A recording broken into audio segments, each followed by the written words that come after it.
आता आज इथे सरस्वती मंदिराचा हा सुवर्ण महोत्सवी सोहळा आहे. या सोहळ्याच्या निमित्ताने मंचावर विराजमान आपले पाहुणे आणि याचं एक दोनपैकी एक आकर्षण असलेले श्री कौशली नामदार, ज्यांचा आता आपण सत्कार केला त्या आदरणीय शुभांगीताई बडबडे, आमची या बहिणाबाई प्रभाताई देऊसकर आणि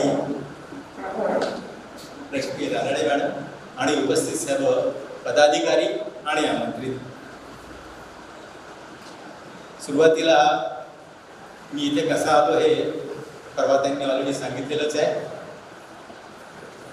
जस्टिस धर्माधिकारी नेहमी म्हणायचे, भाषणाला उठले आणि रिप्लेसमेंट म्हणून जर आले असेल तर ते पहिलं वाक्य बोलायचे की आज मी आपल्या पुढे बदली कामगार म्हणून उभा आहे.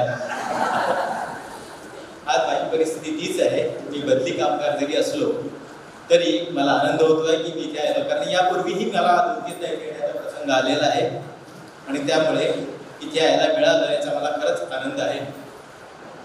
आणि मुख्य म्हणजे हा सुवर्ण जयंती उत्सव आहे, एक महत्त्वाचा टप्पा आहे या संस्थेच्या आयुष्यातला. त्या दृष्टीने हा इथे शारदोत्सवामध्ये जवळपास तुम्ही 3-4 दिवस हा उत्सव मनवणार आहात, ही खरोखरच सर्व सदस्यांसाठी एक आनंदाची बातमी आहे. मगाच सांगितलं की 1958 साली महिला समाजाची स्थापना इथे करण्यात आलेली आहे आणि आज बघता 64 वर्ष निघून गेली आहेत. लक्षात घ्या, दिवस किती फास्ट समोर जातात. 64 वर्ष होऊन गेलेली आहे या महिला समाजाची स्थापना होऊन. आणि त्यामुळे आज त्यानंतर विमल बनशीकरांनी इथे इतर आपल्या सगळ्या सहकार्यांच्या मदतीने शारदेचं मंदिर निर्माण केलेलं आहे. आणि आत्ताच सांगितलं की शारदेचं मंदिर विदर्भातलं पहिलं मंदिर आहे. लक्षात घ्यायला पाहिजे की देशामध्ये सरस्वतीची फार मोजकी मंदिरं आहेत. 3 देवता अशा आहेत की ज्यांची मंदिरं बोटावर मोजण्या इतकी आहेत. एक म्हणजे सरस्वती, दुसरं म्हणजे ब्रह्मदेव आणि तिसरं म्हणजे सूर्य. सूर्य मंदिरं ही मर्यादित आहेत, ब्रह्मदेवाचीही मंदिरं मर्यादित आहेत आणि सरस्वतीची मंदिरं मर्यादित आहेत. कारण माहीत नाही काय आहे, कदाचित हे लवकर प्रसन्न होणारे नसतील किंवा काय भगवान जाणे. सरस्वतीची तर उपासना करावी लागते, त्याच्यामुळे तिची मंदिरं कमी असली तर हरकत नाही. परंतु ब्रह्मदेवाची आपल्या इथे जवळच एक जंगलामध्ये कानोलीबारा आहे, तिथे एक मंदिर आहे ब्रह्मदेवाचं. त्याला ते बरम्याचं मंदिर म्हणतात. अतिशय सुंदर असं मंदिर आहे, जरूर दर्शन घ्यायला जावं असं एक चांगलं मंदिर आहे.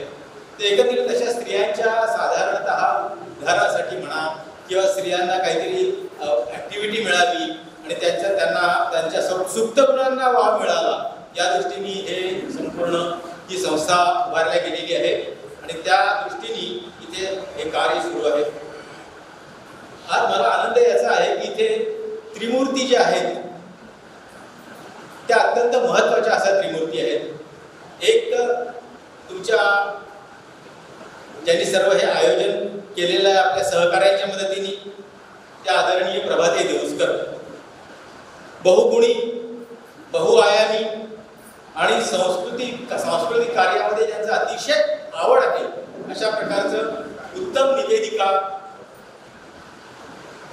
यशस्वी नाट्य दिग्दर्शिका हे एक महत्त्वाचं क्वालिफिकेशन आहे. निवेदन तर आहेच आहे, पण नाट्य दिग्दर्शनही चांगलं करतात. स्वतः नटी आहे, संवाद लेखिका पण आहे, कथा लेखिका पण आहे आणि त्याचबरोबर फायनली त्या संस्कृत विदुषी आहेत. लक्षात घ्या. तर त्याच्यामुळे या सगळ्या ज्या गोष्टी आहेत अशा एक व्यक्तिमत्व आपल्याला. त्यानंतर आदरणीय शुभांगीताई बडबडे ऐतिहासिक कादंबरीकार आहेत, चरित्र कादंबरीकार आहे, सिद्धहस्त लेखिका आहे. सगळ्यात महत्त्वाचं त्यांनीच आपल्या तोंडाने सांगितलं की नेतृत्व गुणांची क्वालिटी जी आहे ती त्यांच्या ठिकाणी भरलेली आहे. त्यांनी स्वतः म्हटलं नाही नेतृत्व गुणांची क्वालिटी आहे म्हणून, पण त्यांनी सांगितलं ना की एक पुरुष म्हणे आपल्या बायकोला घाबरतो, तो बिचारा एकटी बायको सांभाळत नाही आणि त्या एवढ्या मोठी फौजफाटा सांभाळत असतात. हे खरोखरच काळात त्यांनी एवढं, आणि मुख्य म्हणजे काय आहे की कोणालाही त्याच्याबद्दल कुरकुर नाही. ते एवढ्या मोठ्या स्त्रियांचा समूह सांभाळायचा, त्यांच्याकडनं चांगली कामं करून घ्यायची, हे एक प्रकारचं वैशिष्ट्य आहे. एकदा मला त्या हरणी महिला समाजात बोलवलं होतं कार्यक्रमाला मी गेलो तिथे, थोडा आधी गेलो, त्याच्यामुळे त्यांचे जे पदाधिकारी बोलत होते माझ्याशी, त्यातल्या एक बाई समोर आल्या, तर त्या मला काय म्हणाल्या की आमच्याकडे म्हणे इतकं चांगलं वातावरण आहे, म्हणे सगळं चांगलं वातावरण आहे, तुम्हाला कुठेही काही दिसणार नाही दोष. आणि त्यांनी स्पष्ट केलं की दोष दिसणार नाही म्हणजे काय, याचं कारण म्हणे आमच्या सगळ्या बाई असतात, त्यामुळे प्रेझेंट असतात, प्रत्येक कार्यक्रमाला सगळ्या जण येतात, त्यामुळे गॉसिपिंग नावाचा प्रकार आमच्याकडे होत नाही म्हणे. कोणी अनुपस्थित असलं तर या भानगडी होईल, पण कोणी अनुपस्थित राहतच नाही. अशा प्रकारचं त्यांनी आपलं वर्णन त्यांनी सांगितलं होतं त्यावेळेचं. आणि तिसरे सगळ्यात महत्वाचं आजचं व्यक्तिमत्व आहे ते सुरेल गायक असलेले कौशल्य नामदार मूर्धन्य संगीतकार आहेत, चित्रपटांमध्ये त्यांचा सहभाग आहे, प्रसिद्ध गीतकार आहेच आहे आणि ते गायक सुद्धा आहेत. आज त्यांच्या आपल्याला कलागुणांचा लाभ निश्चितच मिळणार आहे. आणि हे सगळं घडवून आणल्याबद्दल मी आजच्या या प्रभाते देवस्कर आणि त्यांचे जे सगळे सहकारी आहेत त्यांना धन्यवाद देतो की आपल्याला चांगला असा योग आपण आणलेला आहे. तुमचे कार्यक्रमही फार सुंदर होणार आहेत, त्यानिमित्ताने तोही एक चांगला योग आहे. त्याचं कारण काय की सांस्कृतिक कार्यक्रम आजकाल फार कमी लोकांना पाहायला मिळतात, अटेंड करायला मिळतात. त्याला दोन तीन कारण आहेत. एक तर काय, संध्याकाळी इतक्या दूर ट्रॅफिकमध्ये जाणं कधी कधी जीवावर येतं. दुसरी गोष्ट, मोठे मोठे आवाज इतक्या दूर झालेले आहेत की रात्री जाणं तर ठीक आहे, पोचून जाऊ, परतीचं कसं, ही बरेचदा समस्या असते. त्याच्यामुळे असल्या कार्यक्रमांना इच्छा असूनही बरेचदा जाता येत नाही. इथे मात्र आता तुम्हाला ती चांगली सुवर्ण संधी आलेली आहे हे सगळे कार्यक्रम बघायला. ही जी संस्था आहे या संस्थेने अनेक चांगली कामं केलेली आहेत, मला सांगायची गरज नाही आहे, पण मी रिपीट करताना सांगतो की बरेच म्हणजे कारण स्त्रियांच्या स्वतःला कलागुणांना वाव मिळावा म्हणून या संस्था इथे या संस्थेने इथे कार्य केलेलं आहे. आणि हे कार्य करत असताना आता फार मोठ्या टप्प्यावर आता ही संस्था येऊन ठेवलेली आहे. मला आठवते मी लहान होतो, माझ्या आजोळी काही दिवस राहत होतो दरडपेठेमध्ये, तेव्हा सकाळी एक सिंधी माणूस सायकलवर यायचा आणि सिंधी तो काय करायचा, ब्रेड विकायचा, बिस्किट विकायचा, वेगवेगळ्या बिस्किटांची नावं घेत तो यायचा आणि विकायचा. बरेच वर्ष मी त्याला पाहत होतो. त्यानंतर काय झालेलं की त्यानंतर तो पुढे गेल्यानंतर त्याचा मुलगा आला, मुलाने हे सायकल बंद करून टाकलं, छोटंसं दुकान थाटलं. त्याच्यानंतर त्याचा नातू आला, त्या नातवाने आता मोठं दुकानही थाटलं, छोटं हॉटेलही काढलं. मी याच्यासाठी हे सांगितलं की आपल्याला एक एक टप्पा कसा पुढ्या पिढ्या जात असतं. आज परिस्थिती तीच झालेली आहे की आज तुमच्या आईने रोपटं लावलं, त्यांच्या सहकार्यांनी हे रोपटं लावलं, संस्थेचंही रोपटं लावलं, मंदिराचंही रोपटं लावलेलं आहे. आज हळूहळू हे विकसित होत आहे. आणि हे विकसित होत असताना जसं जसं एक एक टप्पा समोर आहे तर आपल्याला दरवेळेस काहीतरी वेगळं दाखवायला हवं. आपली सिल्वर ज्युबिली झाली, आज आपली गोल्डन ज्युबिली आहे. तुम्हाला हे सांगता की आईनी लावलं होतं किंवा आई आणि त्यांच्या सहकार्यांनी लावलं होतं. त्यानंतर सिल्वर ज्युबिलीच्या वेळी आम्ही त्याच्यामध्ये ही इम्प्रूव्हमेंट केली आणि गोल्डन ज्युबिलीला आता त्याच्यात आम्ही अधिक हे करतो आहे. मी नेहमी पाहतो निदान मराठी लोकांच्या संस्था तरी आत्मीयता खूप असते, सहकार्य खूप असतं, पण थोड्या ज्या आहेत त्या संथ गतीने चालतात. त्याचं कारण असं आहे पैशाचा अभाव. पैशाचा अभाव हा सगळ्यात मोठा आहे. आणि माणूस देऊन किती कॉन्ट्रीब्यूट करणार आहे, कारण हा नोकरी करणारा वर्ग आहे. मराठी वर्ग सामान्यपणे हा नोकरी करणारा वर्ग आहे. त्याच्यामुळे योगदान, आर्थिक योगदान करून किती करणार आहे. आणि त्यामुळे काय होतं की आपली इच्छा असूनही बऱ्याचदा पुढे जाऊ शकत नाही. मला असं वाटतं की आता बसलो होतो, ती पूर्ण बोर्ड पाहत होतो तुमच्या तिथे योगदानाचे, तर त्याच्यामध्ये तुमच्या सालं लिहिलेली आहे, त्यांनी कोणी नाव दिलं आहे, किती अमाऊंट दिलेली आहे, किती झाली.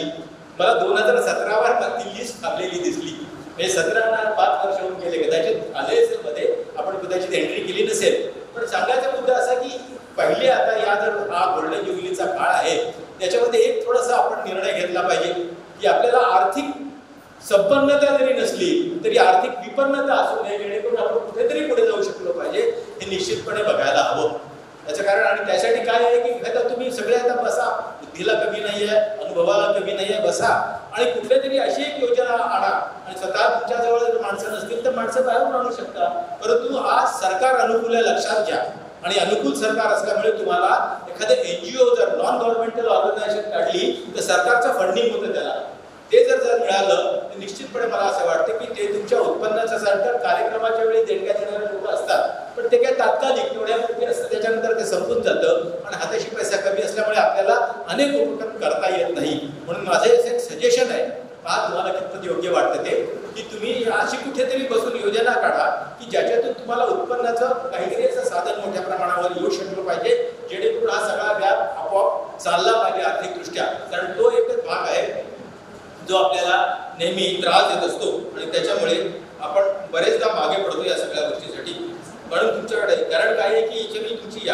वाचली तेव्हा बऱ्याचशा गोष्टी तुमच्या अतिशय चांगल्या अशा त्याच्यामध्ये मला दिसल्या की ते बऱ्याचशा गोष्टी तुम्ही केलेल्या आहेत. दुसरी सगळ्यात महत्त्वाची गोष्ट जी मला बोलायची आहे ती म्हणजे ही संस्था आहे. एक आपण जर विचारलं की ही संस्था किती लोकांना माहिती आहे, बालाजी किती लोकांना माहिती आहे, मला वाटतं हिंदुस्थानातले सगळेच लोक हात वर करतील. तुम्हाला विचारलं की मग साईबाबाचं संस्थान किती लोकांना माहिती आहे, सगळेच लोक हात वर करतील. याचा अर्थ काय आहे की संस्थान लोकांना परिचित आहे. कशामुळे? तर तिथे येणाऱ्या पैशामुळे परिचित आहे. आपल्याला तिकडे जायचं नाहीये. पण मला असं वाटतं की आपलंही संस्थान कमीत कमी आपल्या गावात किंवा आपल्या प्रदेशामध्ये लोकांच्या तोंडी असावं. आणि यासाठी एक सुंदर मार्ग आहे, कारण हे जाहिरातीचं जग आहे. जाहिरात तुम्ही केल्याशिवाय काहीही शक्य होणार नाहीये. आणि जाहिरात करायचे अनेक मार्ग आहेत. त्याच्यामध्ये पॉझिटिव्ह पब्लिसिटी असते, निगेटिव्ह पब्लिसिटी असते सगळे, परंतु आपल्याला निगेटिव्हकडे जायचं नाहीये. मला असं वाटतं की ही स्त्रियांची संघटना आहे आणि आपण दरवेळी पेपर जर उघडला तर रोज कुठल्या तरी स्त्रीवर काहीतरी अत्याचार झाल्याने दिसत असतं. अशा वेळी जर आपल्याला काही प्रॉमिनन्स हवा तर आपण काय करायचं की 4 लोकांचं तुम्ही हे करून टाका, ग्रुप करून टाका छोटा, आणि त्यांच्या नावाने मीटिंग घ्यायची गरज नाही. त्यांच्या नावाने एक पत्रक न्यूजपेपरला जाऊ द्यायचं की अशा प्रकारे आमच्या या संस्थांनी समाज संस्थेनी याचा निषेध केलेला आहे आणि अशा प्रकारे याच्यावर ताबडतोब कार्यवाही केली पाहिजे. अशा प्रकारचं एक पत्र जर पेपरकडे गेलं, मला असं वाटतं लोकांच्या बातम्या छोटी बातमी असं नाही, रोज येईल. तुमची जी संस्था आहे ही आपल्या सरस्वती मंदिराची म्हणजे त्याला महिला समाज रामनगर ही नाव रोज वाचून आपल्यावर इम्प्रेशन कुठून होतं.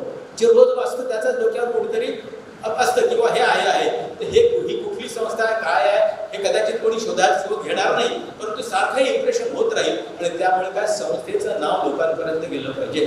जाहिरात म्हणजे शेवटी असते काय हो, तुमच्या याच्यावरती 4 वेळा ते नाव ठोकलं जातं न्यूजपेपरच्या माध्यमातून म्हणा किंवा टीव्हीच्या माध्यमातून. आणि जेव्हा तुम्ही दुकानात जाता तेव्हा तुम्हाला 4 वस्तू दाखवल्या जातात वेगवेगळ्या नावाच्या.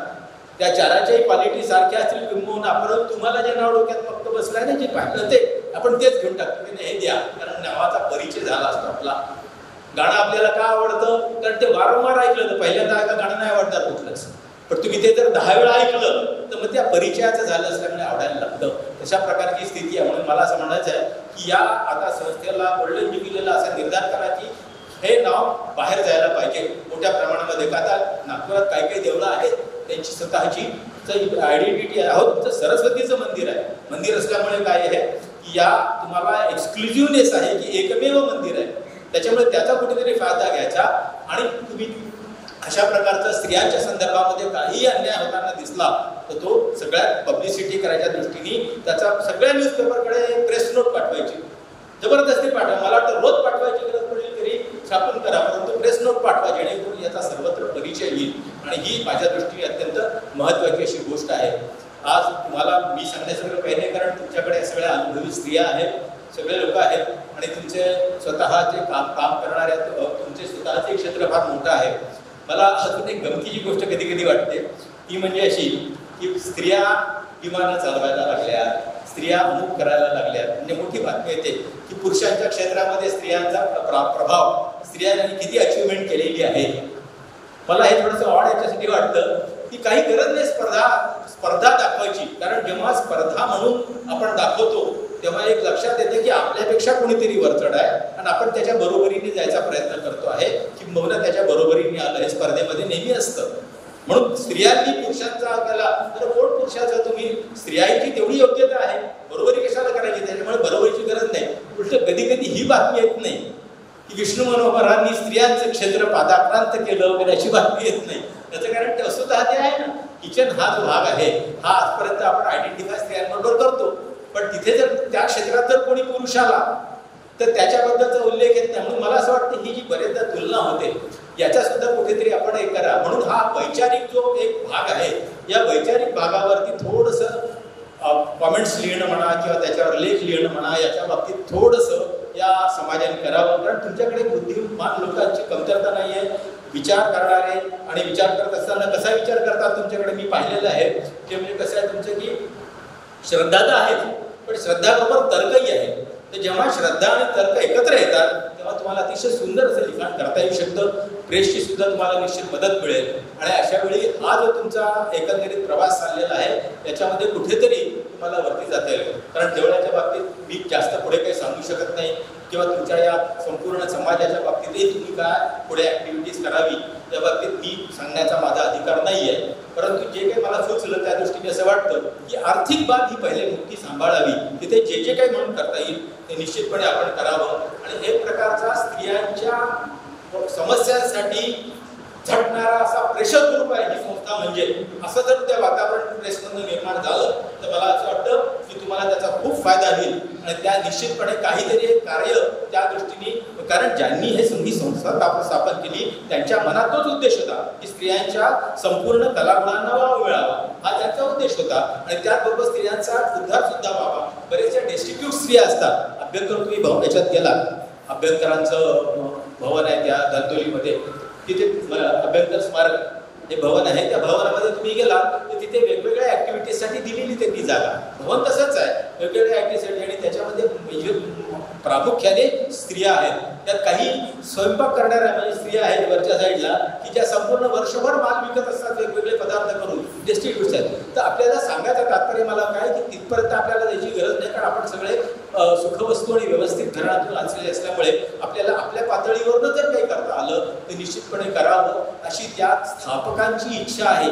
ही आता आपण 50 वर्ष पुढे आलेलो आहे. आणि सध्या संस्था पाहिली तर मला वाटतं 60-65 काहीतरी मी काढला की 64 वर्ष आपण पुढे आलेलो आहे. तर निश्चितपणे आता त्या दृष्टीने पावलं जर उचलता आली तर फायदा झाल्याचे राहणार नाही याची मला खात्री आहे. आत्ताच शुभांगीताई बोलल्यात की मी अशा प्रकारे लिहिते अमुक करते. मला खरोखर आश्चर्य वाटतं. त्या म्हणतात 2-2 पानं मी सकाळी उठून लिहिते. पण गंमत अशी आहे की त्या 2 पानं जर आज लिहिल्यात तर उद्याच्या पहाटेला जेव्हा बसतात तेव्हा त्यांची लिंक कशी लागते. तर काल आपण काय लिहिलं त्याच्या पुढे काय लिहायचं आहे वगैरे हे कसं एक मध्ये घ्या. माझं उलट होतं. मी आता बाहेर अंगणात बसला असलो म्हणजे मला लक्षात येतं की नाही आपल्याला काय फोन आणायचा आहे, कोणातरी फोन करायचा आहे. म्हणून मी उठून ताबडतोब माझ्या बेडरूममध्ये जातो आणि तिथे नंतर गेल्यानंतर मी विसरून जातो की आपण कशासाठी आलो. ही माझी परिस्थिती आहे. आता ही जर स्थिती आहे आपल्याला की ज्या कामासाठी 2 मिनिटापूर्वी उठलो ते विसरतो आणि ह्यांना दुसऱ्या दिवशी कसं आठवतं याच्यात मला आश्चर्य वाटतं. याच्यासाठी काय झपाटलेपणा जो हवा तो झपाटलेपणा यांच्या ठिकाणी आहे. आणि मी यांच्या एका पुस्तकाला हे दिलेली आहे, प्रस्तावना दिलेली आहे. आणि अतिशय सुंदर त्यांची ती कादंबरी मला आवडली. शंकराचार्य पद्धतीची कादंबरी आहे, त्याला प्रस्तावना दिली. आता शंकराचार्य हा माझाही अभ्यासाचा विषय आहे. त्याच्यामुळे त्यांनी जेव्हा त्याला लिहिलं मला त्यांच्या इमॅजिनेशनचं खरंच कौतुक वाटतं की अतिशय सुंदर लिहिलं. आणि सुंदर लिहिल्यानंतर त्यांनी जे म्हटलं तेही मला आवडतं की तुम्ही त्याच्यावर टीका जरी करायची असली तरी त्यांना कधीच दुःख होत नाही. त्याचं कारण काय लक्षात घ्यायला पाहिजे. आणि तो अतिशय सुज्ञ विचार आहे. कारण माणूस टीका जो प्रकार असतो ना टीकेने कधीही दुखावू नये. त्याचं कारण काय आहे की ते टीका जेव्हा माणूस करतो तर तो त्याच्या आमच्या संस्कृतमध्ये मोठं वाक्य ते मी आता बोलणार नाही पण तुम्हाला त्याचा अर्थ सांगतो की टीका जेव्हा एखाद्या गोष्टीची केली जाते, एखाद्याला दोष दिला जातो, तो दोष देणारा हा दोष देण्यासाठी दोष देत नाही, तो हे सांगण्यासाठी टीका करतो की मी किती शहाणा आहे मला कसं कळतं. म्हणजे स्वतःची प्रौढी करण्यासाठी म्हणून तो टीका करत असतो. हा स्वभाव धर्म आहे. किंवा तुला त्या माणसाला कळत नाही ह्या साध्या गोष्टी मला कळतात म्हणून मी शहाणा आहे तुझ्यापेक्षा, हे डायरेक्टली न सांगताना पण डायरेक्टली वेळा सांगितलं तर लोक त्याला असतील म्हणून तो हुशारीने टीका करत असतो. म्हणून टीकेला प्रतिसाद द्यायचाच नाही. पण तुम्ही चांगलं केलं तरी लोक नावं ठेवतील, वाईट केलं तरी नावं ठेवतील. हा मनुष्य स्वभाव आहे, त्याला काही म्हणून कोणाचा कोण काय म्हणतो यांनीच जवळपास मला वाटतं 75% लोक बोलून जातात. कोण काय म्हणतो म्हटल्यानंतर काही हिंमतच होत नाही की पुढे काय करायचं. परंतु म्हणून ह्या टीकेला प्रत्युत्तर न देता किंवा त्याच्याकडे लक्ष न देता त्या स्वतःचं कार्य करत आहेत. आणि आज त्यांचा जो सत्कार झाला त्याबद्दल मी त्यांचं मनापासून अभिनंदन करतो. त्याचं कारण मी त्यांना जवळून पाहिलेलं आहे. अतिशय कुठल्या प्रकारे मला म्हणतात म्हणजे मागच्या जन्मी कदाचित संत किंवा मुनी बिनी असाव्यात त्याच्यामुळे काय आहे की त्यांना कुठल्याच त्याचा परिणाम होत नाही त्यांच्यावर. म्हणजे सुखाचाही परिणाम होत नाही, दुःखाचाही परिणाम होत नाही, तटस्थ असतात त्यामुळे इतका मोठी फौज ते सांभाळू शकतात. विद्वानांची ती बरं साध्यांची फौज सांभाळणं सोपं आहे परंतु लिखाण करणाऱ्या विद्वान एक बाई कवयित्री म्हटल्यानंतर त्या घरच्या नवऱ्याला विचारा बाय कवयित्री आहे तुझी काय परिस्थिती आहे म्हणून. तर लेखक कवयित्री अशी जर बाई घरात असली तर मग ती ते घर कसं डिस्टर्ब असतं बऱ्याच प्रमाणामध्ये, तो ऐकत असतो बिचारा. कारण शेवटी त्यालाच पहिल्यांदा त्या कविता ऐकाव्या लागतात. ती गुणवृत्ती त्यांच्या ठिकाणी असल्यामुळे आज एवढं कार्य सगळं होत आहे. मी या सगळ्या आयोजनाला शुभेच्छा देतो आणि अतिशय सुंदर आयोजन केलेलं आहे म्हणून श्री प्रभा देऊसकर आणि त्यांच्या सगळ्या सहकार्यांचं इथे आज मी अभिनंदन करतो. आज तुमच्या अध्यक्ष नाही आहेत, त्यांचंही अभिनंदन त्यांना कळावं. त्यांची सुंदर असा हा कार्यक्रम आयोजित झालेला आहे आणि मला बोलवलं याबद्दल कृतज्ञता व्यक्त करतो आणि आपली रजा घेतो. धन्यवाद. सुरेल गप्पांचा त्याच्यासाठी तुम्ही सगळेजण उत्सुक आहात, पण आभार प्रदर्शन हाही एक महत्त्वाचा भाग आहे ना. आभार प्रदर्शन म्हणजे काय? केलेल्या कार्याची दखल घेणं, आणि दखल घेतलेली कोणाला आवडत नाही. त्याच्यामुळे आधी आभार प्रदर्शन आणि मग त्याच्यानंतर आपण पुढच्या कार्यक्रमाकडे वळूया. मी सचिव रश्मी रानडे यांना विनंती करते की त्यांनी आभार प्रदर्शन करायचं. त्यांनी काल एका फोनवरती इथे यायचं कबूल केलं आणि आमच्या डोक्यावरचा ताण कमी झाला. आता असं झालं की काय करावं, आता कोणाला बोलवावं. आणि दुसरं आभार प्रदर्शन करते शुभांगीताई बडबडे यांचं. त्यांचं सत्कार तर करणारच होतं, पण आज त्यांना बरं नाही आहे खरं म्हणजे, पण तरी त्या आमच्या विनंतीला मान देऊन इथे आल्या. त्यांचंही आभार प्रदर्शन करतात. तसंच प्रसिद्ध संगीतकार कौशल इनामदार त्या प्रभाताईंच्या सांगण्यावरनं किंवा त्यांचा जो मुलगा आहे तेजस देऊसकर, तर त्या बोलल्या आणि एका फोनवरती त्यांनी इथे यायचं कबूल केलं. मी त्यांचे आभार मानते. त्याचबरोबर पत्रकार लोकांचे आभार मानते. पत्र दिली होती तरुण भारत, हितवाद, महाराष्ट्र टाइम्स आणि सकाळ, त्यांनी आमची बातमी खूप छान दिली आणि आजच्या कार्यक्रमामध्ये ते देतात आहे. आज जे कोणी वार्ताहर आले असतील किंवा फोटोग्राफर आले असतील, मी त्यांचे आभार प्रदर्शन करते. आणि श्रोते वर्गाचं आभार प्रदर्शन करायला पाहिजे, कारण श्रोते नसले तर कार्यक्रमाला मजा येत नाही. तर त्यांचेही मी आभार प्रदर्शन करते. माईक सिस्टीम ज्यांनी लावली आहे त्यांचंही आभार प्रदर्शन करते. आणि कार्यकारिणीचं आभार प्रदर्शन करते. त्यांनी सगळी मदत करून पूर्ण म्हणजे या कार्यक्रमाला उभारी आली. डांगे विचार केंद्राने आम्हाला खुर्च्या दिल्या एक्स्ट्रा, त्यांचंही आभार प्रदर्शन करते आणि आपलं मनोगत संपवते. धन्यवाद. शंकर भाऊ काय, हां शंकर भाऊंचं त्यांचं आभार प्रदर्शन करते. धन्यवाद. आता आपल्या आवडत्या कार्यक्रमाकडे आपण वळणार आहोत. सुरेल गप्पांचा कार्यक्रम पुढे होणार आहे. त्याच्यासाठी मी सूत्र प्रभा देऊसकरकडे देते आणि मान्यवरांना विनंती करते की त्यांनी समोर बसून या कार्यक्रमाचा आस्वाद घ्या. नमस्कार कौशलजी. नमस्कार. नमस्कार रसिको. कार्यक्रम सुरू करण्यापूर्वी अर्थात सुरेल गप्पा मारण्याआधी मला तुम्हाला काही ऐकवायचं आहे. 2 ओळी त्या तुम्ही ऐका. लाभले अमास भाग्य बोलतो मराठी. लाभले अमास भाग्य बोलतो मराठी. झालं खरेच धन्य ऐकतो मराठी. धर्मपंथात एक जाणतो मराठी. धर्मपंथात एक जाणतो मराठी. एवढ्या जगात माय मानतो मराठी. बोलतो मराठी, ऐकतो मराठी. आता यानंतरचं हे तुम्ही ऐकलं असेल. याच्या अनेक मुलाखती मी पाहिल्या यूट्यूब किंवा इकडे. हा प्रश्न नेहमी यांना शेवटी विचारला जातो. हे बहुतेकांना माहीत असेल. मराठी अभिमान गीत जे कौशलजींनी याची निर्मिती केली, एक जागतिक विक्रम केला आहे. हे याची निर्मिती करून या गाण्याबद्दल आपल्याला त्यांच्याकडनं बरंच ऐकायचं आहे. हे काव्य आहे आपल्याच नागपूरचे सुरेश भट यांचं. पण आपण हे ऐकलं रेकॉर्डेड. याच्यात काय ते सगळं सांग की 356 गायक कलाकारांनी घेतलं. पण मला कौशलजींना विनंती करायची की सुरुवात तुमच्या आवाजातल्या या 2 ओळी आम्हाला करू.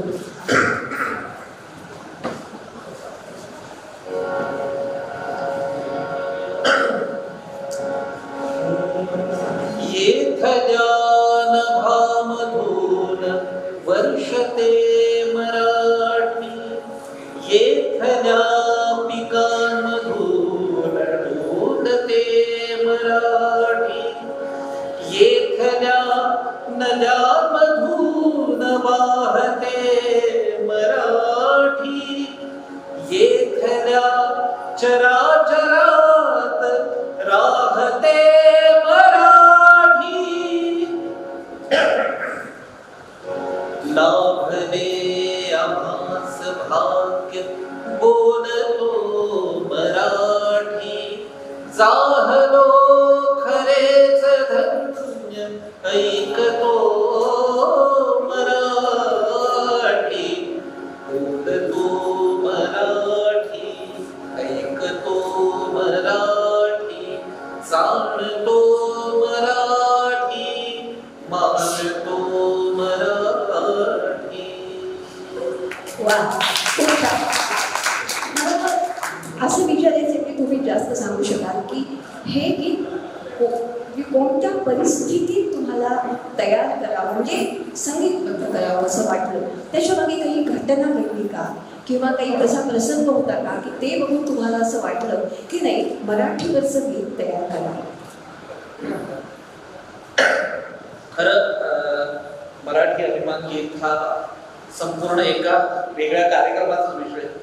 कारण त्याच्याविषयी मी 3 तास बोलू शकतो, पण थोडक्यात सांगू मला काय सांगू की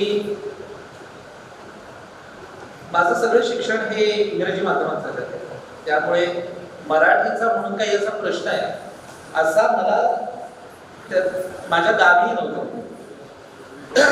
पण 2007 पर्यंत मुंबईमध्ये अनेक ही खासगी FM वाहिन्या सुरू झाल्या आणि त्या बऱ्यापैकी स्थिरावल्या होत्या. 2007 पर्यंत 5-6 रेडिओ मिर्ची, रेडिओ सिटी, बिग FM अशा या सगळ्या खासगी आकाशवाणी सोडून ज्या FM वाहिन्या होत्या त्या बऱ्यापैकी स्थिरावल्या होत्या.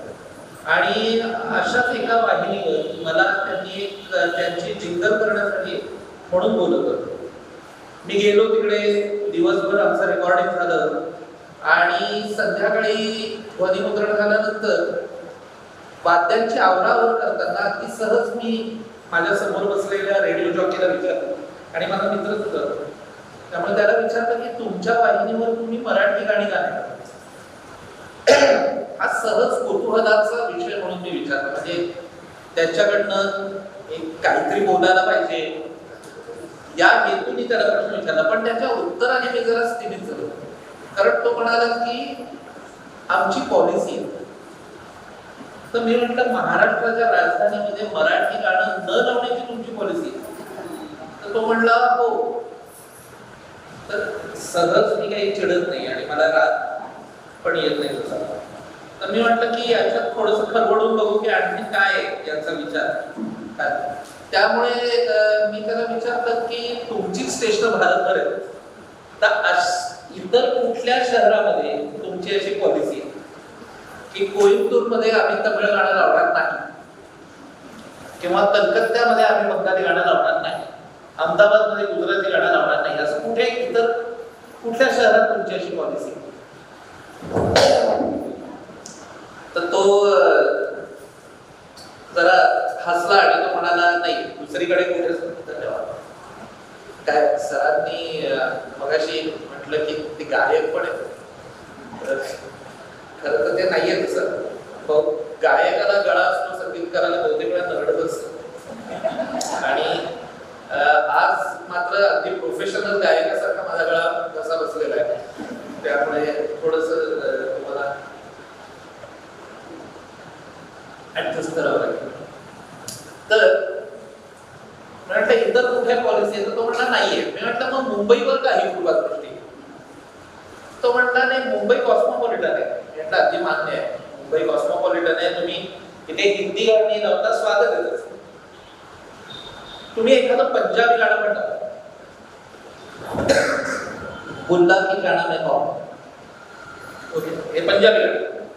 मी म्हटलं त्याचंही स्वागत आहे, पंजाबी गाणं लावायला काहीच हरकत नाही. पण असं काय आहे की जे पंजाबी आहे ते कॉस्मोपॉलिटन आहे, पण जे मराठी आहे ते वर्णैकुलर आहे.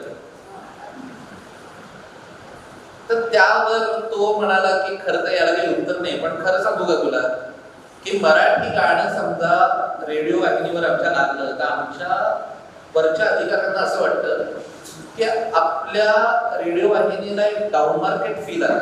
त्याचे शब्द होते तर डाऊन मार्केट फील हा माझ्या मातृभाषेला डाऊन मार्केट फील का आहे, आणि या उत्तराने मी खूप अस्वस्थ. आणि एरवी काय होतं, आपण जेवणावर चर्चा करतो, थोडस सरकारने असं करायला पाहिजे, राज्यकर्त्यांनी तसं करायला पाहिजे, शिवसेनेने असं केलं पाहिजे, मनसेने तसं केलं पाहिजे, अशी चर्चा होते. आणि दुसऱ्या दिवशी सकाळी आपण आपापल्या कामात व्यग्र होतो. पण हा प्रश्न माझ्या उंबऱ्याच्या आत आला. कारण तुम्ही बघा की गुलजार म्हणतात ना कि नाम गुम जाएगा, चेहरा ये बदल जाएगा, मेरी आवाज ही पहचान है. गायकाची, संगीतकाराची खरी ओळख ही त्याच्या नावात नसते, तो चला हवा येऊ द्या किंवा सारेगमप मध्ये दिसतो का नाही याच्यात नसते. त्याची खरी ओळख किती गाणी त्याची रसिकांच्या ओठावर आली आणि त्याच्यापर्यंत पोहोचतात. तर ते बरोबर आहे. पण पुढची ओळ गुलजारांनीच लिहिलेली आहे की घर याद रहे. तर ती आठवण्याकरता लोकांपर्यंत पोहोचली तर पाहिजे. आणि महाराष्ट्रात राहून समजा मराठी गाणी पोहोचणार नसतील लोकांपर्यंत तर काय आसाममध्ये वाटणार. त्यामुळे मी अत्यंत पुढचे अनेक दिवस मी खूप तसा अस्वस्थ होतो. आणि मला असं वाटतं की आपण दरवेळी म्हणतो की यांनी करायला पाहिजे, त्यांनी करायला पाहिजे. माझ्या डोळ्यासमोर एक असा आत्मपीडाकारक प्रश्न उभा राहिला की मी काय करतोय माझ्या मातृभाषेसाठी. मी काय करू शकतो, मी गाणं करू शकतो. आणि म्हटलं की ठीक आहे, तुम्ही आमच्या भाषेला डाऊन मार्केट म्हणता, खरं तर काही वाटायचे नाहीये. कारण जगात 6,500 भाषा आणि बोलीभाषा आहेत. त्यातली सर्वाधिक बोलली जाणारी भाषा असा एक क्रमवार लावला तर मराठीचा क्रमांक 15वा आहे. मग 15वी सर्वाधिक बोलली जाणारी भाषा ही डाऊन मार्केट का असेल? त्याची काहीतरी बाजारपेठ असेलच की. 10 कोटी लोक बोलतात मराठी. तर मी म्हटलं की इतरांना मराठीची महती सांगण्यापेक्षा धोक्याचा खरा इशारा कुठे आहे तर आपल्याला वाटत जातं, मराठी माणसाला वाटत जातं की नाही आपली भाषा दुय्यम आहे आणि डाऊन आहे. म्हणजे 6 वर्ष मराठी गाणी FM स्टेशनवर लागत नव्हती आणि कुणालाच ते लक्षात आलं नव्हतं. हे तुमच्या मनात पहिल्यांदा आलं? हे माझ्या मनात पहिल्यांदा आलं की का आपल्याला का नाही वाटत आहे, कोण असं का नाही सांगत आहे त्यांना की तुम्ही मराठी गाणी लावा. का आपल्याला गरज उरलेली नाही आपल्या मातृभाषेतली, आपल्या सांस्कृतिक पर्यावरणातली गाणी आपण ऐकणं ही आपली आता गरज राहिलेली नाहीये का.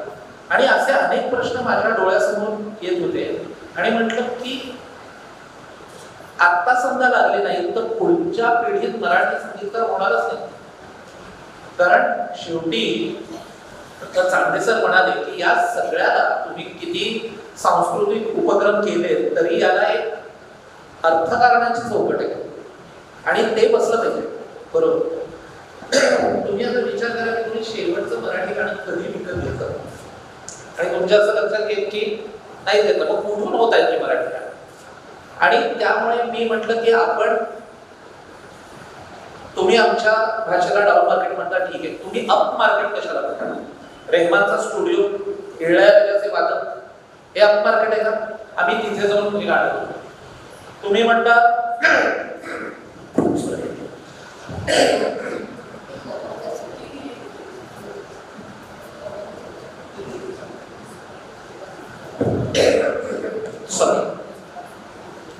तुम्ही म्हणता की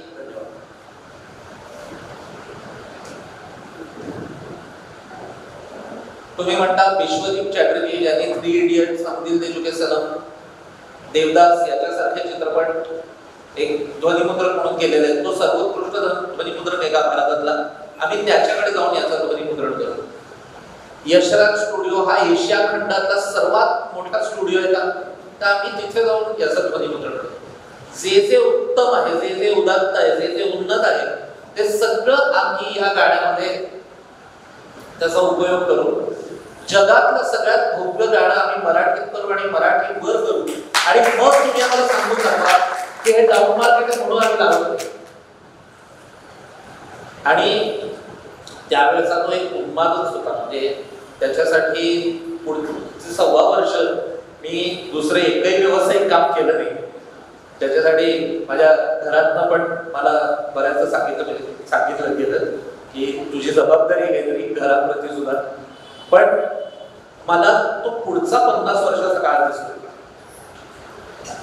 आणि तुम्ही बघितलं की छोटीशी गोष्ट सांगतो की मराठी माणूस हा अत्यंत भिडस्त सगळ्याच बाबतीत. की आपली म्हणजे महाराष्ट्र गीत, समजा महाराष्ट्र गीत बहु असो तर सुंदर संपन्न की महा प्रिय आमचा एक महाराष्ट्र देश आहे. आता गंमत अशी आहे की महाराष्ट्र गीत ज्यांनी लिहिली ते सगळे विदर्भातले होते. गडकरी, राजा बढे, सुरेश भट त्यांनी लिहिलं. तर बहु असो तर सुंदर संपन्न की महा हे गाणं आपण समजा 60 वर्ष म्हणत राहिलो असतो. महाराष्ट्राच्या पहिल्या महाराष्ट्र दिनापासून तर आज मराठी अभिमान गीत करायची वेळ झाली की आपल्या रोजच्या प्रार्थनेबरोबर आपण महाराष्ट्र गीत पण म्हटलं असतं. पण आपल्याकडे सगळ्यात भिडस्तपणा इतका की आपण म्हणजे अगदी निखालसपणे आपण महाराष्ट्राचं किंवा मराठी भाषेचं कौतुकी करत नाही. आपण त्याच्याबद्दल जरा ॲपोलॉजेटिक असतो की बहु असो तर सुंदर संपन्न की महाप्रिय आमचा एक महाराष्ट्र. आमचं हे थोडंसं काही मराठी असे आमची मायामध्ये जरी आता ते राजभाषेचं काहीतरी पण असतोच. तर मी मग अशी कविता शोधायला लागलो की असं काय लिहिलंय की ज्याच्यात म्हणजे निस्संदेह असा अभिमान आहे आपल्या भाषेबद्दल. आणि सुरेश भटांचे शब्द मिळाले की लाभले आम्हास भाग्य बोलतो मराठी चाहनो खरेच धन्य ऐकतो मराठी. कारण अभिमान हा मी एक मध्ये सांगते. सुरेश भट नागपूरचे अतिशय जवळून बघितले. तुम्ही सुरेश भटांची कविता म्हणण्याची नक्कल खूप सुंदर करता. हीच तो मुळे मला सुरेश भटांची याच्यात म्हणून दाखवतो. त्यामुळे नाही म्हणत मी त्यांचं जे ऐकलंय ते त्यांचं जे अगदी तत्वतंत्र सुरेश भटांची कविता म्हणताय असं वाटतं. नाही, मला पहिल्यांदा मराठी कवितेची आवड लागली ती सुरेश भटांच्या कवितेमुळे असं म्हणायला पाहिजे. त्यांचं काव्यगायन ऐकलं आणि म्हणजे तोपर्यंत त्यांची गाणी ऐकली होती. आणि माझ्या असं लक्षात आलं की सुरेश भटांचं व्यक्तिमत्व हे खूपच वेगळं आहे की तरी पहाटे उलटून रात्र गेली मिटले चुकून डोळे हरवून रात्र गेली. सर ते जेव्हा ते मानपूर टाक दीप असं म्हणायचं तेव्हा MSCB ला धमकी देतात की काय असं वाटायचं त्यांचं. आणि तरी नाजूक लिहायचं त्यांच्या. तर मला असं वाटलं की ज्या गाण्यामध्ये अभिमानाबरोबर वृत्ती सुद्धा आहे असं गाणं आपण करावं आणि ते चिरंतन आहे. तुम्हाला इतके कलाकार गायक कलाकार त्यात घ्यावे त्याच्या मागे काय म्हणजे हे होतं की म्हणजे विक्रम तर तुम्ही केलाच आहे. हिंदी कलाकार आहेत, मराठी आहे आणि सगळे नामवंत कलावंत आहेत, गायक कलावंत. इतक्या सगळ्यांनी तुम्हाला सहकार्य केलं. एक एक ओढ करता येईल. त्यामुळे मराठी माणूस एकत्र येत नाही. ही दंतकथा या दंतकथेला छेद गेला एका प्रकारे. हो. पण त्याच्या मागे मागची धारणा माझी अशी होती की त्याच्यात क्वांटिटी किंवा किती लोक येतात हे महत्वाचं नाही. पण मला असं वाटलं की जितक्या लोकांना हे गाणं मी केलंय असं वाटेल तितके लोक ते आपापल्या घरी लावतील. आणि गाणं कधी टिकतं असं मला तुम्ही विचाराल तर किती लोकांचे श्वास मिसळलेत त्या गाण्यात एकमेकांना. तर त्या मला असं वाटलं की या सगळ्या लोकांचे श्वास एकत्र एका गाण्यात मिसळले तर ते गाणं आपोआप ते शेवटी प्रत्येक गाण्याचं प्राक्तन असतं आणि ते आपापलं नशीब. मी म्हणेन की नाही हे गाणं मी व्हायरल करीन आणि हिट करीन तर ते आपल्या हातात काही नसतं. प्रत्येक गाणं आपापलं प्रार्थना घेऊन येतं. आणि समजा माझं काम काय होतं की हे लोकांना उपलब्ध करून द्यायचं, पुढच्या पिढीला उपलब्ध करून द्यायचं. आता बघू असो तर सुंदर संपन्न की महामध्ये एक ओळ आहे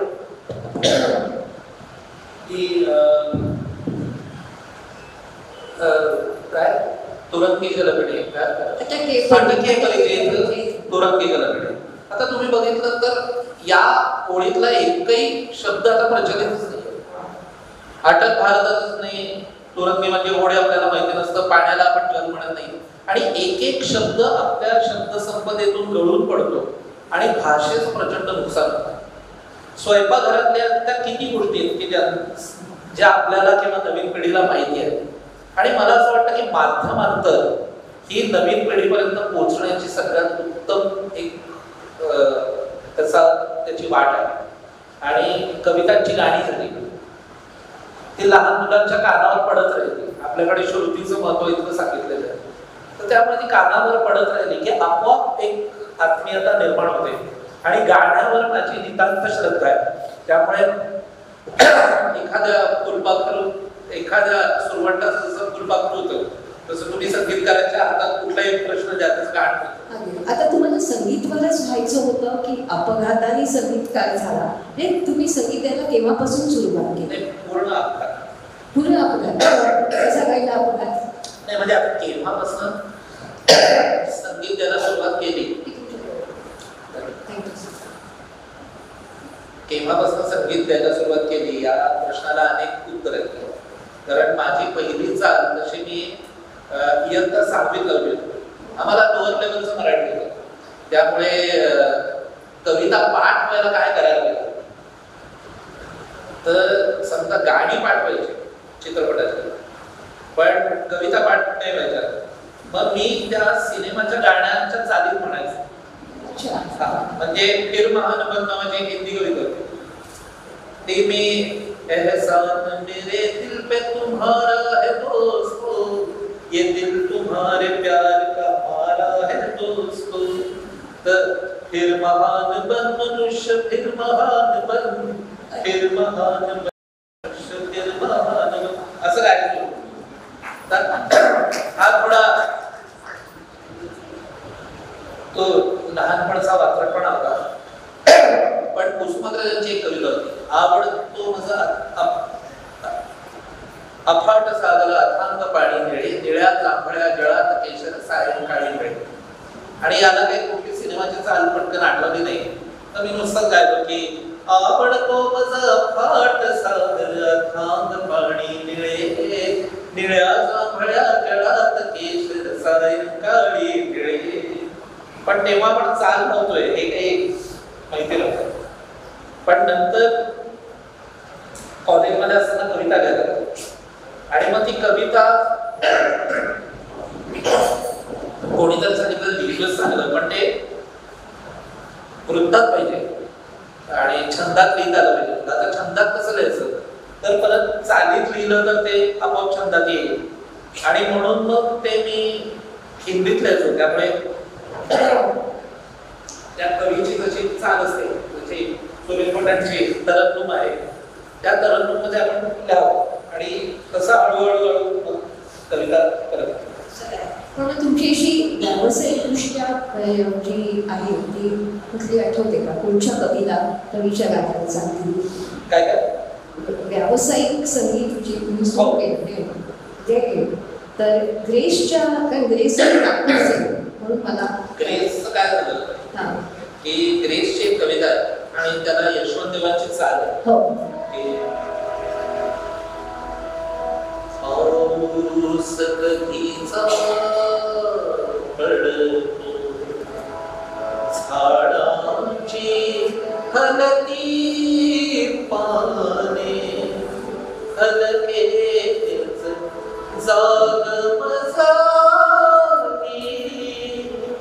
दुःखाच्या मंद सुराने पाऊस कधीचा पडतो. आता ही यशवंत देवांची चाल आहे हे मला माहिती नव्हतं कारण माझं मराठी ऐकणं हे फार कमी होतं. पण ते शब्द कुठेतरी डोक्यात बसले असते. आणि एकदा आमच्या कॉलेजच्या कट्ट्यावर मी ते एका वेगळ्याच जागी बुडबुडत बसलो. आणि ती अशी होती, माफ करा मला, खरंच माझा गळा फारच सरळ. पाऊस कधीचा पडतो, पाऊस कधीचा पडतो, झाडांची हलती पाने, पाऊस कधीचा पडतो, झाडांची हलती पाने, हलकेच जाग नजरारी दुःखाच्या मंद सुराने, पाऊस कधीचा पडतो. आता मला वाटत होतं की ही चाल कोणाची तरी आहे. तर माझा मित्र कमलेश भडकवकर, तुम्हाला माहिती असेल सारे, तर कमलेश आणि मी आम्ही कॉलेजमध्ये एकत्र होतो. चहा पिता पिता मी बुडबुडत होतो. तर कमलेश म्हटला, हे काय तू बोलतोस? म्हटलं, अरे ही ग्रेसांची कविता मला वाटतं हृदयनाथ मंगेशकरांची चाल आहे. तर तो म्हणला, नाही याची चालच नाही आणि यशवंत देवांनी चाल दिली आणि ती अशी आहे. मी म्हटलं, हो का? म्हटलं, काय माहिती नाही कशी बसली माझ्या डोक्यात. तर तो म्हणता, पण तू गातोयस चांगलं वाटतंय, तर तू पुढे का नाही? आता माझ्या नशिबाने माझ्या वडिलांचा व्यासंग खूप चांगला आहे आणि त्यांच्याकडे ही सगळी पुस्तकं आमच्या घरातच होती. त्यामुळे मी घरी गेल्यानंतर ग्रेसांचा संध्याकाळच्या कविता सगळं काढला, त्याच्यात ती बघितली आणि चाल लावली. आणि आपलं मित्र कौतुक करतायत, घरचे कौतुक करतायत, म्हणून तो एक सिलसिला सुरू झाला. आणि योगायोगाने असं झालं की मी रुपारेत कॉलेजमध्ये होतो मुंबईच्या, आणि त्याच वेळी रुपारेतमध्ये आणि नाटकाच्या सगळ्या ऍक्टिव्हिटीमध्ये मी लिहायचो. कॉलेजची नाटकं, चेतन दातार आमची नाटकं बसवायचं आणि सुमित राघवन, सचिन पाटील, शर्वरी पाटणकर, हे सगळे, सुचित्रा बांदेकर, हे सगळे माझ्या बरोबर होते कॉलेजला. आणि त्याचबरोबर गाण्याचे लोक पण, म्हणजे अजित परब, कमलेश भडकवकर, ओंकार दादरकर, शिल्पा पै, प्रतिभा आंबे, असे हे सगळे लोक माझ्याबरोबर कॉलेजला होते. त्यामुळे अर्धा वेळ नाटकाच्या लोकांबरोबर घालवायचा, उरलेला वेळ संगीतातल्या लोकांबरोबर. आणि कमलेशनी नुकताच नवीन कीबोर्ड घेतला होता. मग तो म्हणला, मी याचं संगीत संयोजन करू का? तेव्हा संगीत संयोजन म्हणजे काय असतं हेही मला माहिती नाही, कर. आणि त्याने केलं संगीत संयोजन. मग मी तसं कार्यक्रम होत गेला, त्यामध्ये गाणी तयार होत गेली. मग म्हटलं कार्यक्रम करूया, आणि आम्ही अमृताचा वसा नावाचा एक कार्यक्रम केला, ज्याला आमच्या कल्पनेच्या पलीकडे गर्दी झाली. आणि बरेच लोक कसे आले, का आले हे मला अजूनही माहिती नाही. पण त्या कार्यक्रमाला विजयाबाई राजन आल्या, दिग्दर्शक राजदत्त आले होते, सत्यशील देशपांडे आले होते, कवी अशोक नायगावकर, अशोक बागवे, नरेश पाटील, हे सगळे कवी आले होते. आणि असं तुडुंब भरला. आणि पुढच्या आठवड्यात महाराष्ट्र टाइम्स मध्ये बातमी छापून आली की इंग्रजी माध्यमात शिकणाऱ्या मुलांनी ग्रेस, मर्ढेकर, कुसुमाग्रज यांच्या कविता सादर केल्या. आता आमचं काय होतं की कुसुमाग्रज सादर केले, कारण बाकी आम्हाला काय माहितीच नव्हतं. जे दिसतंय समोर ते पुस्तक काढा आणि त्याच्यात चालला. त्यामुळे आम्ही मोठ्या कवींनाच भेटीला जातो. अशा रीतीने तुमचं संगीतातला पूर्ण झाला. तुम्ही अनेक चित्रपट केले, रसिकांनाही माहीत असेल, मी नावं सांगते आणि मग तुम्हाला प्रश्न विचारते की तुमचा पहिला चित्रपट संगीतकार म्हणून कोणचा? रसिक तुम्हाला नावं माहीत असतीलच, त्यांचं खास मोजकी नावं उमंतुळे, रंगा पतंगा, नंतर अजिंठा, बालगंधर्व, पितृ, yellow, not only Mrs Raut, संशय कल्लो, लोकोफेम, या सगळ्या चित्रपटांना संगीत कौशल्यही दिलेलं आहे. त्याच्यातला अनेक याच्यावर बोललीच पुढे पहिला चित्रपट कोणता तुमचा संगीतकार म्हणून? संगीतकार म्हणून पहिला चित्रपट माझा कृष्णाकांची मीरा नावाचा एक चित्रपट आहे जो आलाच, ज्याचा एकच प्रयोग करा, म्हणजे तो 3 वाजता लागला आणि 6 वाजता तो पडला. पण त्याच्यातली गाणी चांगली झाली होती आणि अजित परब आणि योगिता गोडबोले, योगिता पाटील हे दोघं गायले होते त्याच्यात आणि त्यांना त्या वर्षीचा त्यांना राज्य पुरस्कार मिळाला. म्हणजे चित्रपट चालला नाही पण राज्य पुरस्कार मिळाला.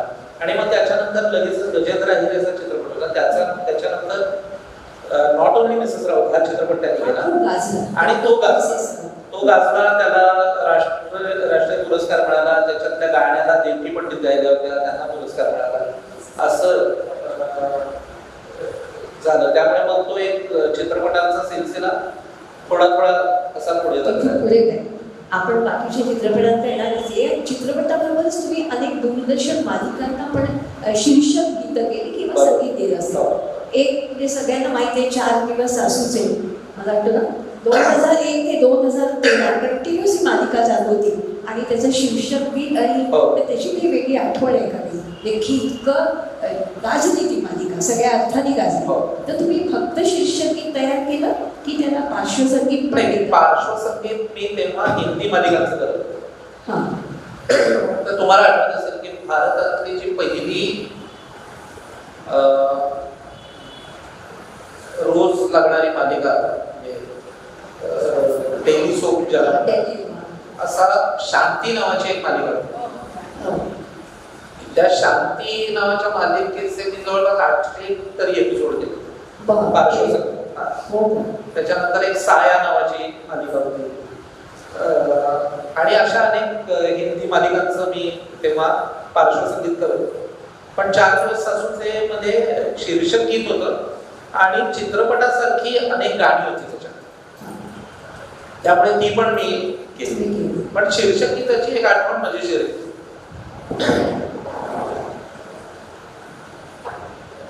ती अशी की ते जे निर्माते होते ते म्हणाले की 4 दिवस सासूचे हे शब्द त्याच्यात पाहिजे. तर 4 दिवस सासूचे या शब्दांना काय चांगलं होणार, काय म्हणणार की याच्यात ही भावना आहे. तर अशोक बागवेंनी गाणं लिहिलं त्याचं आणि त्यांनी फार हुशारीने गाणं लिहिलं. तर सगळं त्याच्यातनं 4 दिवस सासूचे हे शब्द वगळले. ते फार सुंदर आहे की कशी म्हणावी जीवन गाणी, डोळ्यामध्ये खारट पाणी, गालावरती ओघळणाऱ्या मंद मंद आसूचे 4 दिवस सासू. 4 दिवस सासूचे आणि त्या इतर शब्दांचा अर्थात की काही संबंध नाही. पण माझ्या असं लक्षात आलं की ते स्लोगन आहे आणि एका जाहिरातीप्रमाणेच ते आपल्याला करतात. आणि त्या काळात अशोक पत्की खूप शीर्षक गीत करायचं आणि त्यांचं एक टेक्निक होतं शीर्षक गीत करायचं आणि त्याचा अभ्यास मी केला. मी अशोकजींना सांगितलं होतं की मी तुमचं टेक्निक सोपलंय. तर ते काय करायचे आणि फार यशस्वी टेक्निक येते. तर ट्रेड सिक्रेट आहे पण सांगतो तुम्हाला आणि तुम्ही लक्ष द्या, ते तुमच्या लक्षात येईल की मालिकेचं शीर्षक जे आहे ती एका प्रकारची अनाउन्समेंट आहे, ती घोषणा आहे की आता ही मालिका तुम्हाला सोडते. तर त्यामुळे अशोक पत्की काय करायचे की इतर गाणं तुम्ही कसंही केलं तरी त्या मालिकेचं शीर्षक येतं तेव्हा ते वरच्या पट्टीत घेऊन जायचं. म्हणजे तुम्ही बघा एक बदलाची वाट, त्यामुळे माझिया प्रियाला प्रीत कळे माझिया प्रिया हे गाणं म्हणून चांगलं आहे. पण शीर्षक गीत म्हणून जेव्हा माझिया प्रियाला प्रीत कळे ना ही सिरियल आली तेव्हा माझिया प्रियाला प्रीत कळे ना हे वरच्या पट्टीत घेऊन, कारण तुम्ही अनाउन्समेंट कशी करता का वरच्या पट्टीत करता. आणि त्याचा आणखी एक फायदा म्हणजे शेजारच्या घरात सिरियल सुरू झाली तरी लगेच आपल्याला कळतं की आता लावायचं. तर त्यामुळे कशी म्हणावी जीवन गाणी डोळ्यामधले खारट पाणी कानावरती ओघळणाऱ्या मंद मंद हासूचे 4 दिवस सासूचे. तर ही अनाउन्समेंट ती वेगळी काढली त्या गाण्यात. छान. एका लग्नाची दुसरी गोष्ट पण ही पण तुमचीच आहे. होय, एका लग्नाची दुसरी गोष्ट भटकंती 405 आनंदवन नावाची फार छान एक मालिका होती. आणि आता चित्रपट तुमच्याशी किती बोलायचं वेळ तर सगळं बंधन आहे. खूप गप्पा मारायचे. चित्रपटांना तुम्ही संगीत केलं पण खास करून बहुतेक नागपूरकरांनी कमी बघितलेला अजिंठा चित्रपटाला त्या संगीताला खूप पुरस्कार मिळाले. मी त्याचा उल्लेख करणार आहे. मी नोट डाऊन केले कोणकोणचे पुरस्कार मिळाले. कारण इतकं ऑफबीट संगीत त्यांनी तयार केलं की खरंच कौतुक आहे. तर त्यांच्याकडनंच आपण ऐकणार आहोत की एका तिथे 10 पैकी 7 गाणी कौशलजींनी एका दिवसात तयार केलेली आहे. बापरे, तुम्ही कसं केलं? एक गाणं तयार करायला महिनोंगंटी लागतात. तुम्ही एका दिवसात 7 गाणी त्या अजिंठ्याच्या परिसरात तिकडे आणि कोणूनच ऐकायचं आहे. फक्त एक छेडते आणि ते सांगा नागो महापुरे आणि अजिंठाचे पुरस्कार मी सांगते. पण आम्हाला तुमच्याकडनं अजिंठामधलं एखादं गाण्याच्या 2 ओळी पण ऐकायची. तर त्याची गोष्ट अशी की मी त्या दिवशी ऍक्च्युअली नागपुरात होतो आणि पहिलंच एक लिटिल चान्स होतं. म्हणजे ही मुलं होती सगळी आपली आर्या आणि तर त्या लिटिल चान्सचं सिलेक्शन मी केलेलं. पहिल्या आणि दुसऱ्या दोन्ही लिटिल चान्सचं सिलेक्शन मी केलं. आता मला आठवत नाही पहिला का दुसरा पहिलाच होता. पहिल्या लिटिल चान्सच्या वेळी मी इथे जो नागपुरातच आणि मला नितीन देसाईंचा फोन आला की कुठे असशील तिकडनं पळस खेळला येईल महानोरांच्या गावात. मी म्हटलं मी नागपुरात आहे आणि हे सगळं आता सगळं चालू आहे सारेगामापासून. ते म्हणते काही कर 2 दिवस सुट्टी काढ पण ये. आपल्याला एक चित्रपट करायचा आणि महानोरांनी गाणी तयार ठेवली त्यांना तुला ती द्यायची आणि ते म्हणतात की कौशलला येऊ दे. त्यामुळे मी नागपुरातच गाडी गेली आणि रात्रभर प्रवास करून दुसऱ्या दिवशी पळसखेडला गेलो. पहाटे पोचलो आणि सकाळी 7:30-8 वाजता महानोरांच्या शेतावर आम्ही गेलो आणि तिथे पळसखेडला त्यांनी माझ्या हातात ते गाण्यांचा बाळ दिलं. तुम्हाला माहिती आहे की अजिंठा हे म्हणजे तसं खंड काव्यासारखंच आहे आणि त्याच्यात त्यांनी केलेली काही गाणी त्यांना संगीत द्यायचं आणि ती गाणी बघून मी म्हटलं की अरे एवढं कसं होणार आपल्याच्याने. म्हणजे 10 गाणी एकत्र त्यांनी दिलेली. तर एकूणच मी फारसा मल्टीटास्कर नाहीये आणि 80 वर्षांसाठी प्रसिद्ध आहे. तर म्हटलं की हे 10 गाणी आपल्याच्यात वेळेत होत नाही. पण नंतर असं झालं की नितीन देसाई मला म्हटले की आता महानोर आपल्याला अजिंठा फिरायला नेणार आहे.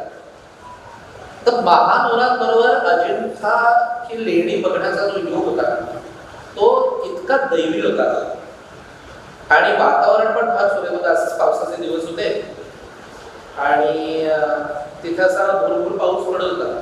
आणि जेव्हा पहिल्या त्या गुंफेमध्ये आम्ही गेलो तेव्हा ते बघून सगळं प्रचंड आपला जो इगो आहे किंवा आपला जो अहंभाव आहे त्याला पूर्ण ठेचून काढण्याचं काम हे अजिंठासारखं शिल्प बघितल्यानंतर होतं. कारण महानोरांनी पहिलं वाक्य काय म्हटलं त्याच्यात, ते म्हणाले की या प्रत्येक गुंफा बनण्याकरता 80 वर्ष लागली. आता तुम्ही विचार करा की अगदी सरासरी वय त्या कारागिराचं 25 जरी असलं तरी त्याला माहिती आहे की 80 वर्ष लागणार आहेत हे सगळं काम करण्यासाठी. आणि त्यामुळे त्यांनी पहिल्यांदा त्या छिन्नीवर हातोडा मारला असेल तेव्हा त्याला माहिती असणार आहे की आपल्या म्हणजे आपल्या जीवनकालामध्ये काही हे होत नाही का, आणि तरीही त्यांनी ते केलं. आता ही जी कलेप्रती श्रद्धा आणि समर्पण आहे, त्यांनीच तुम्हाला असं नमूद केल्यासारखं होतं की याच्या पुढे आपण याच्यापेक्षा महान काय करायचं. तर एका अर्थाने चांगली गोष्ट अशी होते की आपल्याबद्दलच्या आपण ज्या तयार केलेल्या एक थोड्याशा चुकीच्या अपेक्षा स्वतःकडनंही केलेल्या असतात, त्या सगळ्या घेऊन जातात. आपल्यावर ते दडपण राहत नाही की आता याच्यापेक्षा आपल्याला काहीतरी मोठं करायचं. मग काय आपल्याला करायचंय, तर शिल्पाचं उदाहरण म्हणून की त्या शब्दामध्ये ते गीत आहेच. तर मायकेल एंजेलो जसं म्हणाला होता की आपल्याला फक्त अनावश्यक दगड बाजूला करायचं, तर आपण आपलं बोट त्या कवितेच्या हातात द्यावं आणि ती कविता आपल्याला फिरवून आणते की इथे याचं संगीत आहे आणि ते संगीत निहितच आहे त्या शब्दांमध्ये की मला कितपत ते गाता येते.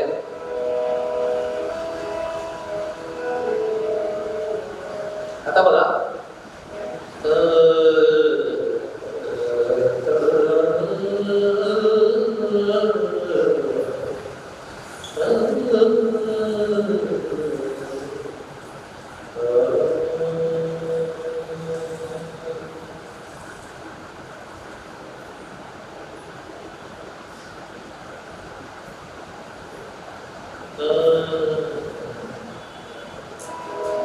मन चिंब पावसाळी. आपल्या सगळ्या भारतीय भाषांमध्ये आणि विशेषतः मराठी मध्ये वगैरे मला असं वाटतं की शब्दांच्या उच्चारांमध्येच त्या शब्दाची अनुभूती आहे आणि ती आपल्याला कितपत आपल्याला त्याच्यातनं बाहेर काढता येईल, तर तेवढंच आपल्याला करायचंय. फक्त मन चिंब पावसाळी. आता चिंब मध्ये आपल्याला कळतं की काय असेल. घन झाडात रंग ओले, घनगर्द सावल्यानी आकाश वाकले. आता हे वाकलेले आकाश जे आहे ते असं पटकन काहीतरी उचलायला वाकलंय का अत्यंत संथ गतीने वाकत आलेलं आहे. हे फक्त संगीतातनं दाखवायचं आहे, कारण वाकलेले त्यांनी लिहिलेलंच आहे. आमचा चेतन दातार म्हणायचं की बदकाचं चित्र काढल्यावर खाली हे बदक आहे असं द्यावं लागत नाही. त्यामुळे जे नाहीये, जे द्यायच्यात तेवढं तर प्रकाशात आणणं एवढंच काम आहे की मन चिंब पावसाळी झाडात रंग ओले, घनगर्द सावल्यानी आकाश वाकलेले. मन चिंब पावसाळी झाडात रंग ओले, घनगर्द सावल्यानी आकाश वाकलेले.